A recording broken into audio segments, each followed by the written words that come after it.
our election, and you've got Mike Flynn calling the Russian ambassador and saying, well, don't worry about it, we'll review the sanctions. And you don't think there's anything wrong with that? Well, you don't know he said that. What the president is saying is that if the subject of the new sanctions came up, that in of itself is not a problem. I mean, how does, when you have a national security advisor that's calling 30 different leaders a day, there are a lot of topics of the day that come up. What are these people supposed to do? Well, why did the acting Attorney General Sally Yates warn the White House counsel, Don McGahn? And why was it called into a meeting and you were met with Bannon and the president?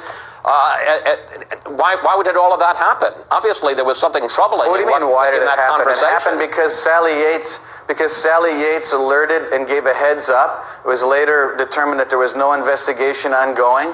We looked at the matter. The legal department determined that there was nothing illegal that happened in the conversation, but then the issue turned to whether or not Michael Flynn was being honest and direct with the vice president, and ultimately the president determined that it was an unsustainable situation, and he asked for the resignation of Mike Flynn. I mean, Reince, let me ask what happened, and let me ask you about that timeline, if I might, because the acting Attorney General notified the White House on January 26 about discrepancies between what Flynn had told Vice President Pence about the call and what transcripts showed Flynn had actually said.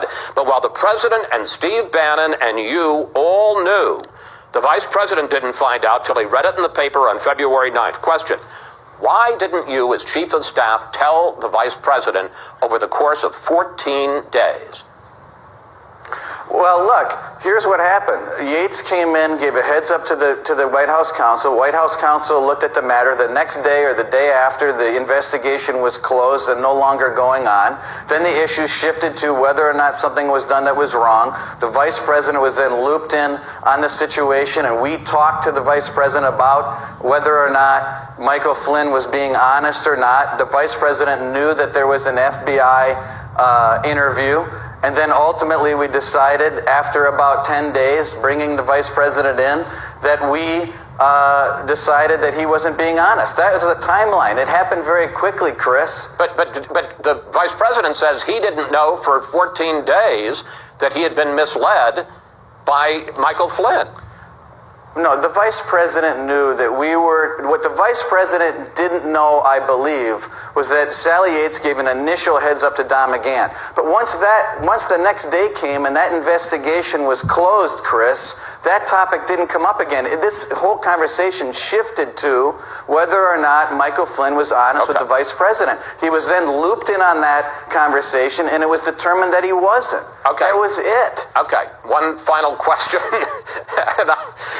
We'll have a better conversation next time, Reince. The president is now trying to find a new national security advisor. In fact, he's interviewing a number of people today. At least two candidates, Bob Harward and David Petraeus, have reportedly been passed over because they wanted more control over how the National Security Council operates.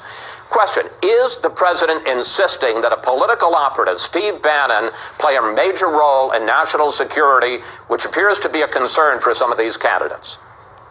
Yeah, I don't know. The answer to that is no. And the answer to the first part of the question is, number one, the issue with Admiral Harward never came up.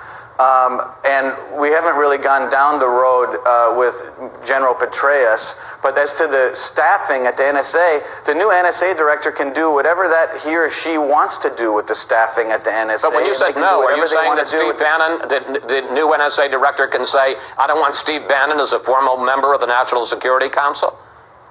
The president has said very clearly that the new NSA director will have total and complete say over the makeup of the NSC and all of the components of the NSC. And there is no demand made by President Trump on any candidate for NSA director at all. So including getting Steve Bannon out. Because it's very unusual to have a political operative in that role. So those reports that you're citing, those are more fake news stories that are completely untrue. We've never put demands on an incoming NSA director. The NSA director can do whatever he or she wants to do with the NSC and the makeup of the NSC. And the president has been very clear on that topic. And again, here we go, talking about more news articles that are not based on fact. But you know what I pushed back did, on it, Reince? but our word doesn't matter. I asked you about it, and that's how good reporters find out whether or not something's true. Well, you're a good reporter because you're a good reporter. Reince, thank you. Thanks for your time today. Always good to talk with you, sir. All right, thank you.